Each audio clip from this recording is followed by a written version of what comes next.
Major जी, आप लोग गांव-गांव में घूम रहे हैं, गांव-गांव की विकास क्या कैसा दिख रहा है आपको? मैं इस प्रदेश की सरकार को, सुशासन बाबू को देख रहा हूँ कि कितना उन्होंने सुशासन किया है।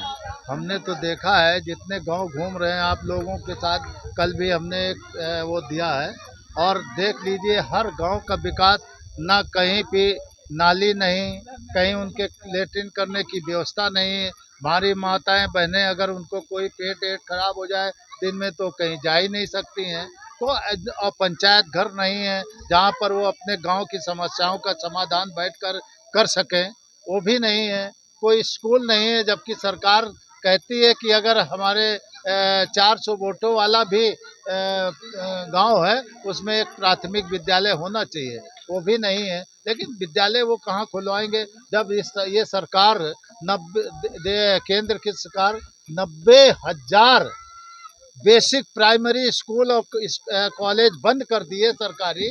तो वो अब यहाँ पर क्या खुलवाएगा। लेकिन जो कभी नहीं खुले तो अब क्या खुलेंगे, लेकिन खुलवाना चाहिए। उसके लिए हम पुरजोर कोशिश करेंगे कि गांव के बच्चे गांव में ही पढ़ें, ज़्यादा दूर वो न जा सके, तो उसकी बात है। 20 सितंबर को आखिरकार बिंद बेलदार और नूनिया समाज पटना में क्यों पहुंचे? क्या कुछ उनको फायदा होने वाला है? क्या उनको विकास मिलेगा, या फिर जो है कि नेताजी को भाषण सुनने को मिलेगा और उसके बाद विकास के नाम पर जर्जर हालात मिलेगा? नहीं, विकास के नाम पर कुछ नहीं है।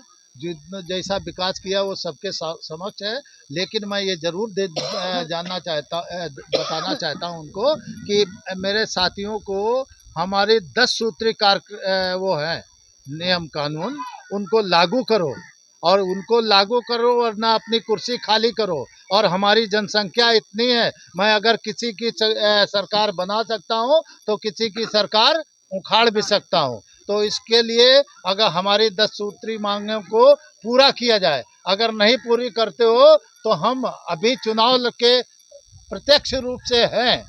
हम तो अभी 243 सीटों पर लड़ाने का पूर्ण कोशिश करूंगा। लेकिन मैं चाहता हूं कि मैं इतना कोशिश न करके, हमारे साथ और भी कई छोटे छोटे दल हैं, उन दलों के साथ मिल करके हम लोग 10, 15, 20, 50 सीटें जिनके हिस्से में आएंगी, वो साथ में मिल करके और हम लड़ना चाहते हैं। क्या कुछ कहेंगे अजय बिंद जी? आप लोग गांव-गांव घूम रहे हैं, आपके समाज बेलदार, बिंद बेलदार और नूनिया समाज में जो विकास है, विकास के स्तर क्या है? गांव जब तक ला घूमेंगे नहीं तो गांव की समस्या तो जानेंगे ही नहीं। इसीलिए गांव घूमना ज़रूरी है कि भाई 78 साल के बाद हम लोग एनडीए सबको सरकार बनाएं, लेकिन हमारे समाज के लोग के साथ साथ पूरे समाज के साथ समझिए कि बहुत बड़ी परेशानी है कि गांव में न विकास है और न कोई जो है कि खास करके जगह सरकार जो है विधानसभा में दे रहा है।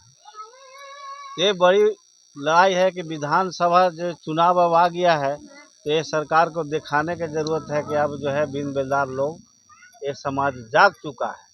अब इसको ठगे का काम कोई नहीं कर सकता।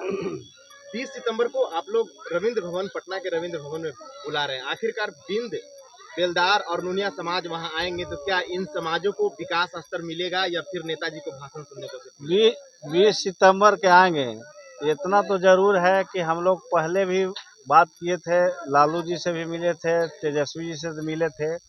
उन्होंने मन से सब जगह संचालन करके कहा मिलने के बाद कि भाई बिन बेलदार नूनिया को हम इस बार 10 गो टिकट देंगे।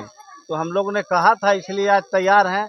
अब देना उनको काम है, नहीं देते हैं तो भाई हम लोग 243 पर लड़ेंगे।